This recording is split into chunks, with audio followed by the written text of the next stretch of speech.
Now an update on the military action in Ukraine, as well as talks surrounding potential ceasefires. Dana Rebick is joining us now with the very latest. Dana. Well, today we did see more deadly airstrikes in Ukraine, but also there was a temporary ceasefire in one northern city that did allow civilians to flee on buses and escape through humanitarian corridors. Tomorrow, Russia is proposing a new ceasefire in 5 other cities. Today, we also heard from President Biden as well as U.S. intelligence officials on the conflict.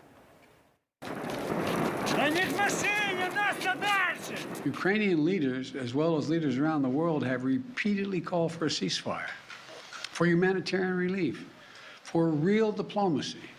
But Putin seems determined to continue on his murderous path, no matter the cost. In the northeastern Ukrainian city of Sumy, at least 21 people, including 2 children, were killed in a Russian airstrike today. The UN says at least 474 civilians, including 29 children, have died since the invasion began. Ми, діти, всі ми живі люди.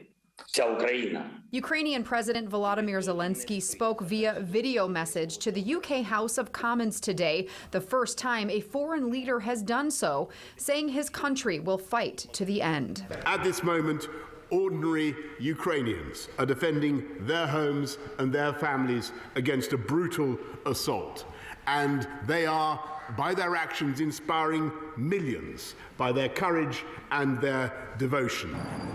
Zelensky asking NATO to recognize Russia as a terrorist state, still pleading for NATO to enforce a no-fly zone over Ukraine. Britain and the U.S. have been hesitant to do so, fearing it would lead to a massive escalation of the conflict. Our number one intelligence priority is defense of the homeland. Today, the U.S. Director of National Intelligence briefed Congress on the invasion, offering insight into the mind of Vladimir Putin and his long-term strategy. It will be especially challenging for the Russians to hold and control Ukrainian territory and install a sustainable pro-Russian regime in Kyiv in the face of what we assess is likely to be a persistent and significant insurgency.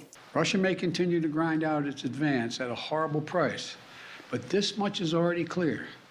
Ukraine will never be a victory for Putin.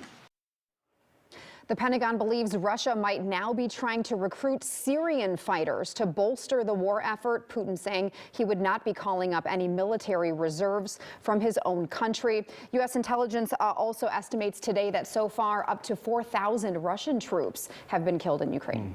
Okay. Thanks, Dana. Well,